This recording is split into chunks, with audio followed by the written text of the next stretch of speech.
Let's go! Hey everyone, welcome back to the channel.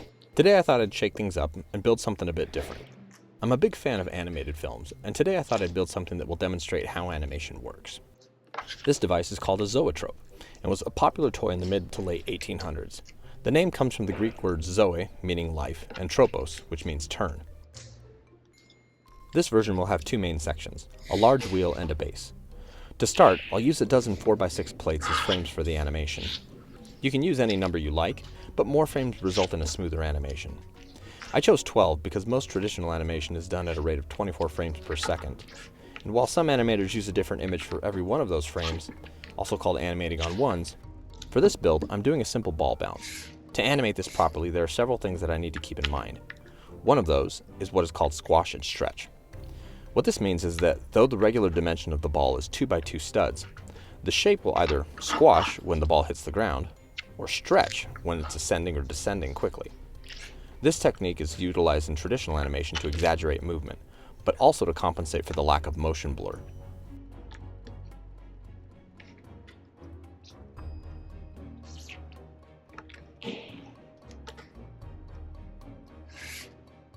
The other factor that I need to be aware of is timing.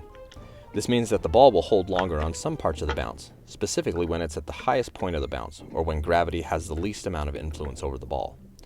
To do this, I'll build the ball at its highest point, and then for the adjacent frames, build the ball in almost the same position, so it appears to hold for a moment longer.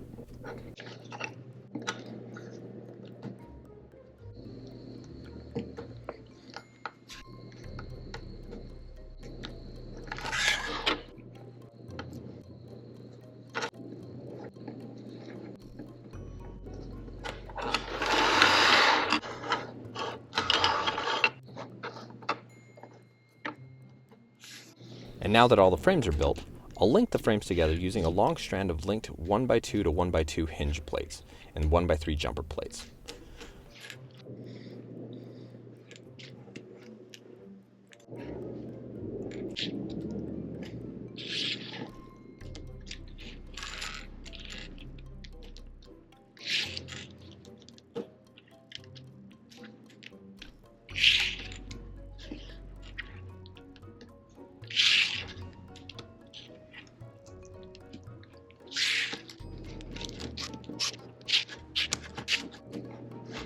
This strand will connect to the brackets on the top of the frames, and a separate strand will link to the bottom, creating a large wheel.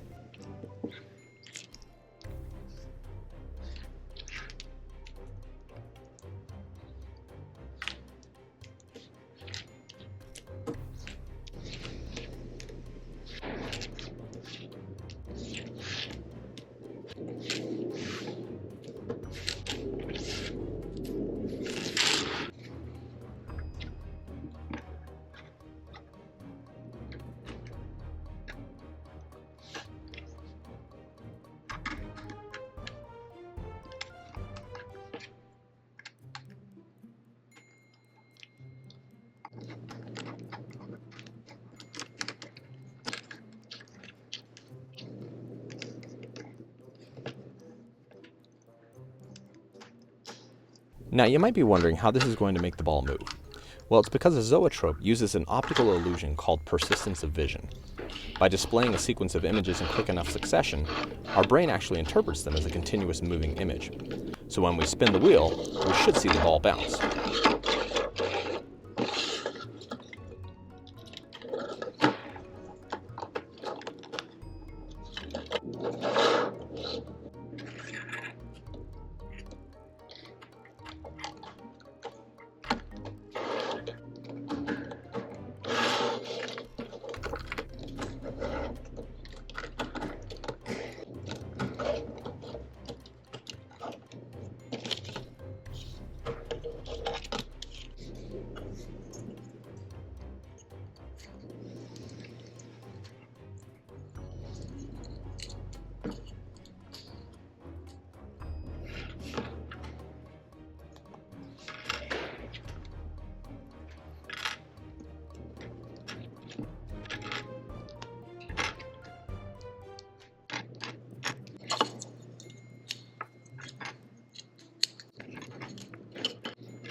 In order to create as fluid a movement as possible, I'll be using Technic gears to create a crank mechanism.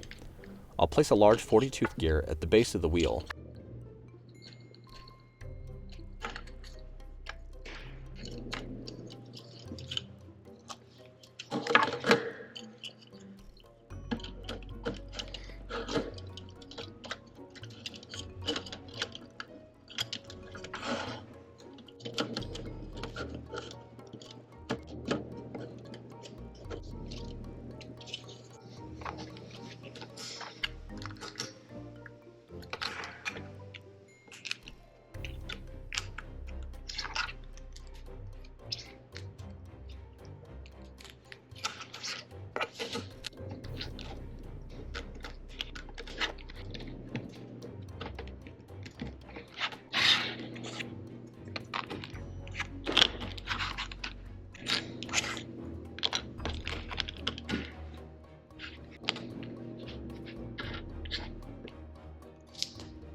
And as I build up the walls of the gearbox, I'll place a 20-tooth double bevel gear that will connect to the crank arm at the center of the gearbox wall, and interlock that with a 24-tooth crown gear that will be placed near the top of the gearbox wall. The crown tooth gear will interlock with the 40-tooth gear attached to the wheel, and will turn the wheel as the crank arm is rotated.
And once I've got the parts completed, all that's left to do is turn the wheel and then look through the side to see the animated ball bounce.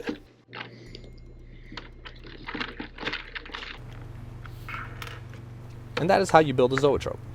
If you like this video or learned something new, give the video a like and subscribe to the channel. If you like animation, let me know your favorite show or movie in the comments. As always, thanks for watching, and until next time, happy building.